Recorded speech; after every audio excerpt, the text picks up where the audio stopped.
नमस्कार साथियों, निर्वाणों के संसार में आप सभी का स्वागत है। मैं आपके सामने लेके प्रस्तुत हूँ फिर से 5 का पंच, 5 बेहतरीन क्वेश्चन और उससे भी बेहतरीन उनकी एक्सप्लेनेशन। तो चलिए शुरू करते हैं।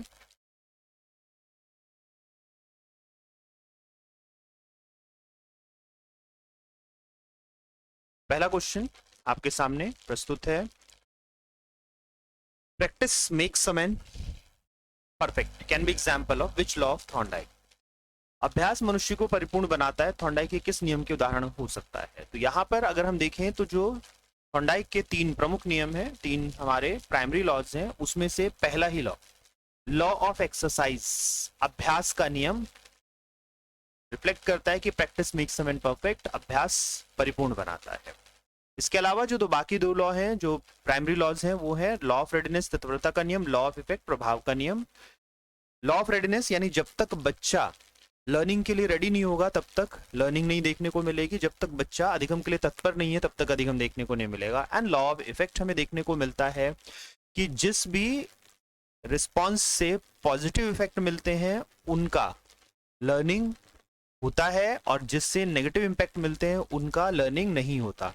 जिस भी प्रतिक्रिया से या अनुक्रिया से सकारात्मक हमें प्रभाव देखने को मिलता है उसका अधिगम होता है, जिसमें सकारात्मक प्रभाव नहीं देखने को मिलता या नकारात्मक प्रभाव देखने को मिलता है उसका अधिगम नहीं होता।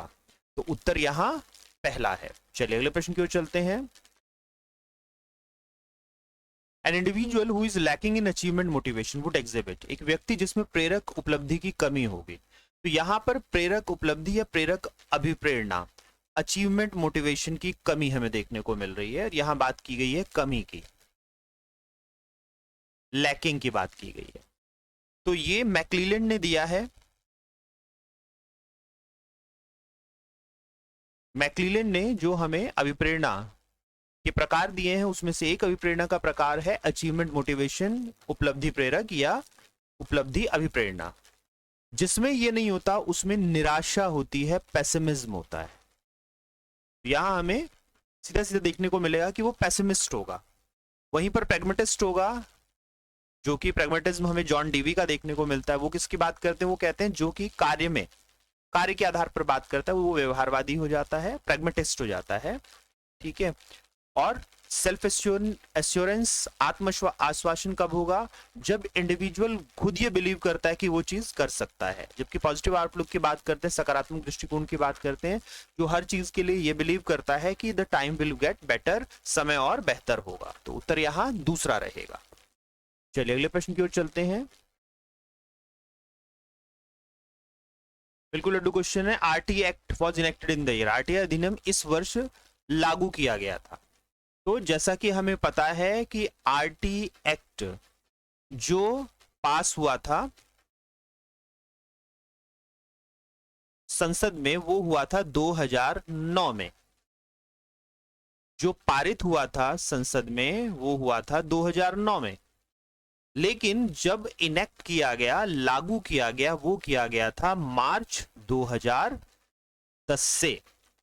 तो मार्च 2010 से हम आरटी एक्ट को लागू होते हुए देखते हैं।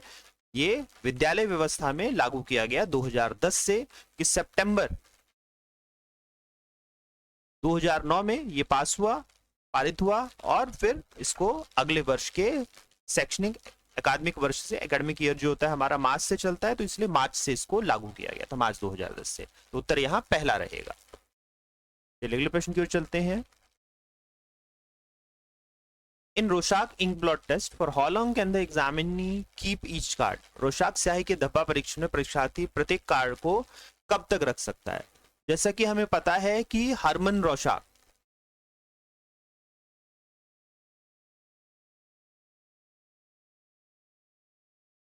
ने 1921 में इंक ब्लॉट टेस्ट दिया था।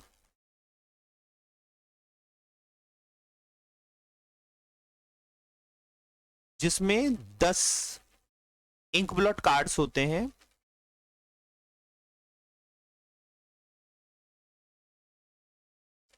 इसमें हमें 10 कार्ड देखने को मिलते हैं अगर हम देखेंगे तो। और इन 10 कार्डों में हमें क्या चीज देखने को मिलती है?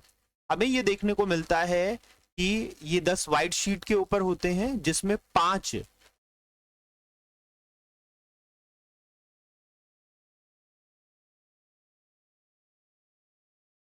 ब्लैक ग्रे व्हाइट शीट के ऊपर कार्ड होंगे, काले ग्रे धब्बे बने होंगे। जबकि यहां पर हम बात करें तो हमें 2 देखने को मिलेंगे।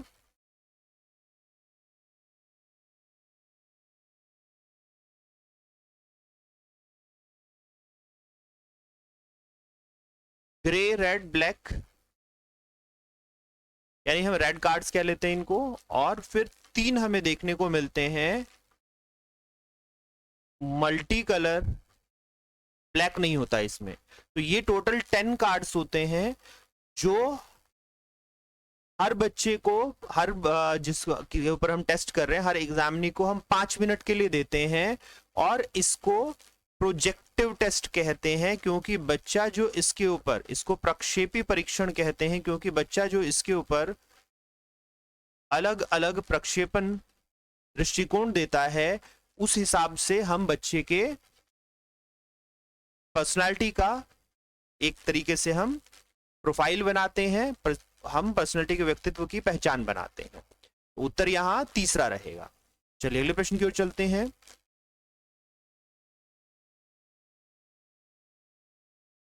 Which is not the step of scientific method, निम्न में से कौन सा वैज्ञानिक प्रणाली का चरण नहीं है? तो इंटरव्यू बिल्कुल अलग हमारे पास तरीका हो जाता है, इंटरव्यू है नहीं इसमें। हम देखेंगे कौन कौन से रहते हैं। एक्सपेरिमेंटेशन रहता है साइंटिफिक मेथड में, प्रेडिक्शन रहता है साइंटिफिक मेथड में, और ऑब्जर्वेशन रहता है। प्रेडिक्शन के बाद हमें हाइपोथेसिस देखने को मिलती है, हमें परिकल्पना निर्माण करनी होती है। ऑब्जर्वेशन हमारा सबसे पहला पार्ट है, ऑब्जर्व करेंगे हम अवलोकन करेंगे, फिर आइडेंटिफाइंग द प्रॉब्लम, पहचान करेंगे, फिर डिफाइनिंग द प्रॉब्लम, समस्या का परिभाषा देना, फिर प्रेडिक्शन, पूर्वानुमान करना समाधान के लिए, इसके बाद हाइपोथेसिस मेकिंग, उसके लिए परिकल्पना निर्माण करना, परिकल्पना निर्माण के बाद एक्सपेरिमेंटेशन,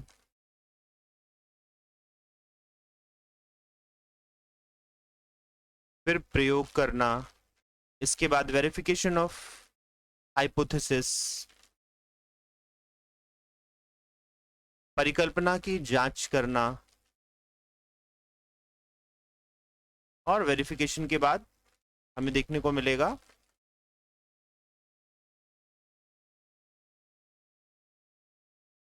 इन्फ्रेंस, निष्कर्ष निकालना, और लास्टली फिर जनरलाइजेशन, सामान्यीकरण। तो ये हमें क्या देखने को मिलते हैं, ये हमारे पास कॉमन स्टेप्स हैं साइंटिफिक मेथड के।